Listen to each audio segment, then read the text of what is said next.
എൻ്റെ അടുത്ത് ചോദിക്കുന്ന ചോദ്യമാണ് 8.25 സെക്കൻഡ് എന്താണ്. 8.25 സെക്കൻഡ് വളരെ രസകരമായിട്ടുള്ളൊരു സ്റ്റഡിയാണ്. കേംബ്രിഡ്ജ് യൂണിവേഴ്സിറ്റിയിലുള്ള study says that love at first സൈറ്റിന് വേണ്ട ഏറ്റവും കുറഞ്ഞ സമയമാണ് 8.25 സെക്കൻഡ്. ഇറ്റ്സ് എ ബോയ്സിന് പൊതുവേ ഒരു പുതുതായിട്ടൊരു സംഭവം കാണുമ്പോൾ അവരുടെ അറ്റൻഷൻ ഓൾമോസ്റ്റ് 4 to 5 seconds ഒക്കെയാണ് മാക്സിമം അതിലുണ്ടാവുക ആദ്യമായി കാണുന്ന ഒരു ഇതിലേക്ക്. പിന്നെ അവർ ഡിസ്ട്രാക്റ്റഡ് ആവും, പിന്നെയും അവർ അതിലേക്ക് തന്നെ തിരിച്ചെത്തിയേക്കാം. പക്ഷേ ആദ്യമായിട്ടൊരു പെൺകുട്ടിയോട്ടോ കാണുമ്പോൾ മോർ ദാൻ 8.2 seconds കൂടുതൽ ആ പയ്യൻ ആ പെൺകുട്ടിയിൽ ആകൃഷ്ടനായി നിന്നാൽ ഹീ ഈസ് ഇൻട്രസ്റ്റഡ്, അല്ലെങ്കിൽ he is in love with that girl എന്നാണ് അത്ര ഒരു സ്റ്റഡി പ്രൂവ് ചെയ്യുന്നത്. ഗേൾസിൻ്റെ കാര്യത്തിൽ അങ്ങനെയല്ല, ഇത് ബോയ്സിന് മാത്രമുള്ള സൈക്കോളജിയാണ്. സോ നമ്മുടെ ഫിലിം ഒരു ലവ് സ്റ്റോറിയാണ്, ആൻഡ് ഒരു ലവ് അറ്റ് ഫസ്റ്റ് സൈറ്റിൽ നിന്നും തുടങ്ങുന്ന ഒരു ലവ് സ്റ്റോറിയാണ്. എന്തുകൊണ്ടും അതുകൊണ്ട് ഈ ഒരു ടൈറ്റിലിന് വളരെ പ്രസക്തിയുണ്ട് സിനിമയ്ക്ക്. സന്തു നീതു എന്ന് പറഞ്ഞ 2 പേരുടെ സ്റ്റോറിയാണ് 8.25 സെക്കൻഡ്. 8.25 സെക്കൻഡ് ഞങ്ങളുടെ ടീം കുറച്ച് കാലമായി ഇതിൽ വർക്ക് ചെയ്യുന്നുണ്ട്. 2-3 കാരണങ്ങൾ. ഫസ്റ്റ്, ഞങ്ങൾ വളരെ എക്സ്പെരിമെൻ്റലായിട്ട് ഇതിനകത്ത് ഒരു അറ്റംപ്റ്റ് നടത്തിയത് അണ്ടർ വാട്ടർ സോങ് എന്ന് പറഞ്ഞൊരു സാധനം നമ്മൾ നോക്കി. അണ്ടർ വാട്ടർ സോങ് സിനിമയൊക്കെ ഷൂട്ട് ചെയ്യുന്ന എത്രയോ മുമ്പ് നമ്മൾ കൺസീവ് ചെയ്തൊരു സംഭവമാണ്. അത് വിനോദ് ബി വിജയ് എന്ന് പറഞ്ഞ ഡയറക്ടർ, അസോസിയേറ്റ് ഡയറക്ടറും അതുപോലെ തന്നെ അദ്ദേഹം സോങ് ഡയറക്റ്റ് ചെയ്യാമെന്ന് തീരുമാനിക്കുകയും ഒരു പാട്ട് ഫുൾ വെള്ളത്തിൻ്റെ അടിയിൽ ചിത്രീകരിക്കാമെന്ന് തീരുമാനിച്ചു. അപ്പോൾ ഇതിനകത്ത് നമ്മളത് ചെയ്യുമ്പോൾ ഒരു ഫുൾ സോങ് വെള്ളത്തിൻ്റെ അടിയിൽ ചിത്രീകരിച്ചതായിട്ട് ആ സമയത്ത് നമുക്ക് ആർക്കും അറിയുന്നുണ്ടായിരുന്നില്ല. ആൻഡ് അവർ സോങ് ഈസ് 5.30 minutes. അപ്പോൾ ഓൾമോസ്റ്റ് 5.5 minute ഉള്ളൊരു സോങ് വെള്ളത്തിൻ്റെ അടിയിൽ ചെയ്യുക. 5.5 minute സസ്റ്റെയിൻ ചെയ്യണമെങ്കിൽ എന്തൊക്കെ വെള്ളത്തിൻ്റെ അടിയിൽ ചെയ്യണം? സ്വാഭാവികമായിട്ടും തുടക്കത്തിൽ ഞാനൊക്കെ വിചാരിച്ച് വെള്ളത്തിൻ്റെ അടിയിൽ എന്ന് പറയുമ്പോൾ ക്രിസ്റ്റൽ ക്ലിയർ വാട്ടർ, ഒരു വിഷ്വൽ എക്സ്ട്രാവേഗൻസ അതൊക്കെയായിരുന്നു. പക്ഷേ ഞങ്ങളുടെ ഡയറക്ടർ കൺസീവ് ചെയ്തത് ഒരു ഇമോഷണൽ ഇമ്പാക്റ്റാണ് വെള്ളത്തിൻ്റെ അടിയിൽ. 2 ആക്ടേഴ്സ് തമ്മിലുള്ള അവരുടെ പെയിൻ, അവരുടെ പറയാത്ത പ്രണയം പറയുന്ന ഒരു സംഭവം.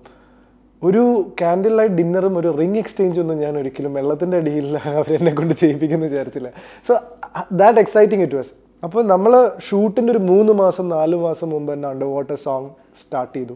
അതൊരു എക്സ്പെരിമെൻ്റൽ ബേസിസിൽ ചെയ്തതാണ്. പക്ഷേ ഞങ്ങളിങ്ങനെ ഒരു സാധനം ലോങ്ങസ്റ്റ് അണ്ടർ വാട്ടർ സോങ് ചെയ്യാൻ പോവുകയാണെന്നുള്ള ന്യൂസ് ലീക്ക് ആയതുകൊണ്ട് ഞങ്ങളുടെ ഷൂട്ടിൻ്റെ ഒരു 4 months മുമ്പ് തന്നെ അതിഭീകരമായിട്ട് അത് മീഡിയയും എല്ലാവരും ഏറ്റെടുത്തു. ഞങ്ങൾക്ക് ഭയങ്കര ടെൻഷനായിരുന്നു ഹൗ ഇറ്റ് വുഡ് കം. കാരണം ഞങ്ങളത് ടെസ്റ്റ് ചെയ്തിട്ട് ഓക്കെ ആണെങ്കിൽ മാത്രം പുറത്ത് വിടണം എന്ന് വിചാരിച്ചൊരു ന്യൂസ് ഗോട്ട് സെലിബ്രേറ്റഡ്. അത് കഴിഞ്ഞ് 3-4 മാസം കഴിഞ്ഞാൽ ഞങ്ങൾ ഷൂട്ടിങ്ങിലേക്ക് കയറുന്നത്. It took it's time. അതുകൊണ്ട് കുറച്ച് കാലമായിട്ട് ഈ പ്രൊജക്റ്റുമായിട്ട് ഇൻവോൾവ് ആണ്. എനിക്ക് തോന്നുന്നു അന്ന് പ്രത്യേകിച്ചും 8.25 സെക്കൻഡ് ഞങ്ങൾ അണ്ടർ വാട്ടർ ചെയ്ത സമയത്ത് ഞങ്ങളുടെ ഒരു സിനിമയുടെ പാക്കേജും ഞങ്ങളുടെ ഒരു സ്റ്റാർ വാല്യൂം ആ ഒരു സിനിമയുടെ രീതിയും നോക്കിക്കഴിഞ്ഞാൽ കിട്ടാവുന്നതിനേക്കാൾ എത്രയോ വലിയൊരു മീഡിയ സെലിബ്രേഷനാണ് ഞങ്ങൾക്ക് ശരിക്കും ആ ഒരു അണ്ടർ വാട്ടർ സോങ് മലയാളത്തിൽ ആദ്യമായിട്ട് full length under water song longest ചെയ്യാൻ പോകുന്നു എന്ന് പറഞ്ഞ് ഞങ്ങൾക്ക് കിട്ടിയത്. അതുകൊണ്ട് തന്നെ അതിനെക്കുറിച്ച് ധാരാളം ഇൻഡസ്ട്രിയിൽ തന്നെ എത്രയോ ആളുകൾ നമ്മളോടത്ത് ചോദിച്ചു. എനിക്ക് തന്നെ അന്ന് വന്ന ഫോൺ കോൾസിൻ്റെ എണ്ണം ഫ്രം ദ ഇൻഡസ്ട്രി അത്രയധികമായിരുന്നു. അതിൻ്റെ ടെക്നിക്കാലിറ്റീസ് മനസ്സിലാക്കാൻ, അല്ലെങ്കിൽ എന്താണത് സംഭവം എന്നറിയാം. സ്വാഭാവികമായിട്ടും അങ്ങനെ ഒരു അറ്റംപ്റ്റ് ചെയ്തതിന് ശേഷം പലരും അത് ഇൻസ്പിറേഷൻ ആയി എന്നുള്ളത് ഞങ്ങൾക്ക് വളരെയധികം സന്തോഷമുണ്ട്. പലരും വളരെ രസകരമായിട്ട് അത് അറ്റംപ്റ്റ് ചെയ്തു എന്നുള്ളതും വളരെ സന്തോഷമുണ്ട്. പക്ഷേ ഏറ്റവും രസകരമായിട്ട് എനിക്ക് തോന്നിയത്, ഞാൻ ഇതുവരെ ഇൻസ്പൈറ്റ് ഓഫ് കുറേ അണ്ടർ വാട്ടർ സോങ് കണ്ടെങ്കിലും ഞങ്ങളുടെ അണ്ടർ വാട്ടർ സോങ്ങിൻ്റെ ഒരു ഛായയുള്ള ഒരു അണ്ടർ വാട്ടർ സോങ് ഞങ്ങൾ കണ്ടിട്ടില്ല. കാരണം ഈ പറഞ്ഞ പോലെ ഞങ്ങൾ അണ്ടർ വാട്ടർ സോങ് എന്ന് പറഞ്ഞു കഴിഞ്ഞപ്പോൾ അതിനകത്ത് വെള്ളത്തിനടിയിലുള്ളൊരു വിഷ്വൽ ഇതിനേക്കാൾ കൂടുതൽ ഒരു ലവ് സ്റ്റോറിയിലെ ഒരു വളരെ പെയിൻഫുൾ ആയിട്ടുള്ള പറയാതെ പ്രണയം പറയുന്ന ഒരു അവസ്ഥയിൽ സിറ്റുവേഷൻ കമ്മ്യൂണിക്കേറ്റ് ചെയ്യുന്നൊരു ഇമോഷണൽ സീനാണ് ഞങ്ങൾ അണ്ടർ വാട്ടറിൽ പ്ലേ ചെയ്തത്. അവരുടെ ഒരു ഫാൻറ്റസി ആൻഡ് സ്വപ്നമാണ് അതിനകത്ത്. അപ്പോൾ അങ്ങനെ രീതിയിൽ ആരും, എനിക്ക് തോന്നുന്നില്ല വിനോദേട്ടൻ കൺസീവ് ചെയ്ത രീതിയിൽ വേറെ ആരും ധൈര്യപ്പെട്ടിട്ടുണ്ടെന്ന് തോന്നുന്നില്ല. പ്രോബബ്ലി ഇപ്പം നമ്മുടെ സോങ് ഔട്ടായി കഴിഞ്ഞിട്ട് ഇത് കൂടുതൽ ഇൻസ്പയർ ചെയ്തിട്ട് ഇതിലും ഭംഗിയായിട്ടുള്ള സാധനങ്ങൾ വന്നു കഴിഞ്ഞാൽ will be very very happy. എനിക്ക് തോന്നിയുള്ളൊരു കാര്യം, ഇപ്പം നമ്മൾ അണ്ടർ വാട്ടർ സോങ് ചെയ്യുക എന്നുള്ളതിൻ്റെ തീരുമാനിച്ചപ്പോൾ തന്നെ, ഇപ്പോൾ ഫോർ എക്സാമ്പിൾ അതിൻ്റെ ഡയറക്ടർ ആണെങ്കിലും ലീഡ് ആക്ടേഴ്സ് ആണെങ്കിലും അതിൻ്റെ പ്രൊഡ്യൂസേഴ്സ് ആണെങ്കിലും ഫുൾ ക്രൂ ആണെങ്കിലും ഒരിത്തിരി പ്രാന്തുണ്ടെങ്കിൽ മാത്രമേ അത് ചെയ്യാൻ പറ്റുള്ളൂ. അപ്പോൾ ആ ഒരു എലമെൻറ്റ് ഓഫ് മാഡ്നെസ് അതിനകത്ത് വർക്ക് ചെയ്ത് എല്ലാവരിലും ഉണ്ടായിരുന്നു. നമ്മൾ സത്യം പറഞ്ഞു കഴിഞ്ഞാൽ ശരിക്കും ഒരു അരപ്പിരി ലൂസ് എന്ന് പറയുന്ന ഒരു അവസ്ഥയായിരുന്നു എല്ലാവരുടെയും. കാരണം ഒന്ന്, ഇതാരും ട്രൈഡ് ആൻഡ് ടെസ്റ്റഡ് അല്ല. 2, ഇതിനകത്ത് നമ്മൾ ഫേസ് ചെയ്യാൻ പോകുന്ന ചാലഞ്ചസ് എന്താണെന്ന് പോലും നമുക്ക് നേരത്തെ ഡിസ്കസ് ചെയ്ത് ചെയ്യാൻ പറ്റില്ല. ഒബ്വിയസ്ലി വെള്ളത്തിൻ്റെ അടിയിൽ റിസ്ക് ആണ്. അപ്പോൾ സ്വാഭാവികമായിട്ടും ഞങ്ങൾ വിചാരിച്ചത് അതിനകത്ത് ശ്വാസം പിടിച്ച് നിൽക്കുക എന്നുള്ളതാണ് റിസ്ക് എന്ന്. അപ്പോൾ പ്രോബബ്ലി ഫസ്റ്റ് അതിന് മുമ്പ് ഒരു 1-2 ചെറിയ ട്രെയിനിങ് പോലെ 1-2 ദിവസങ്ങളൊക്കെ ഞങ്ങൾ ചെയ്തിരുന്നു. അന്നൊക്കെ ശ്വാസം എത്ര നേരം പിടിച്ച് നിൽക്കാൻ പറ്റും എന്നുള്ളതായിരുന്നു അന്ന് പേഴ്സണൽ ട്രെയിനിങ് രീതിയിൽ ചെയ്തിരുന്നത്. എൻ്റെ ഇപ്പം മിയ ആണെങ്കിൽ മിയയ്ക്ക് ഇത്തിരി പ്രാന്ത് കൂടുതലാണ്, കാരണം അവൾക്ക് നീന്തൽ പോലും അറിയുന്നുണ്ടായിരുന്നില്ല അണ്ടർ വാട്ടർ ചെയ്യുന്ന സമയത്ത്. അപ്പോൾ അതാണ് ഞാൻ പറഞ്ഞത്, അപ്പോൾ ഇങ്ങനത്തെ ഒരു ഗ്രൂപ്പിനെ കിട്ടിയത് എന്നുള്ളതാണ് ഇത് ചെയ്യാൻ പറ്റിയത്. പക്ഷെ വെള്ളത്തിനടിയിൽ ഷൂട്ട് ചെയ്ത് കഴിഞ്ഞ് തുടങ്ങിയപ്പോഴാണ് നമുക്ക് മനസ്സിലായത് ഇത് വെള്ളത്തിനടിയിൽ ശ്വാസം പിടിച്ച് നിൽക്കുക എന്നുള്ളതല്ല ചാലഞ്ച്.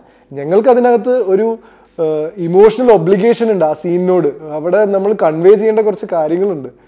അത് ഒരു ആക്ടർ വേറെ എവിടെ ഇപ്പോൾ ലാൻഡിൽ ചെയ്യുന്ന പോലെ തന്നെ അത്രയും ഇമോഷണൽ ഇമ്പാക്റ്റോട് കൂടിയിട്ട് നമ്മളവിടെ കോ ആക്ടേഴ്സിൻ്റെ കൂടെ അവിടെ കമ്മ്യൂണിക്കേറ്റ് ചെയ്യണം എന്നുള്ളതായിരുന്നു ചാലഞ്ച്.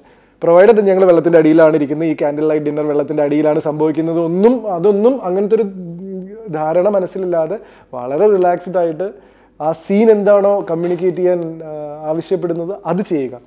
അതായിരുന്നു ഞങ്ങളുടെ അവിടുത്തെ ഏറ്റവും വലിയ ചാലഞ്ച്.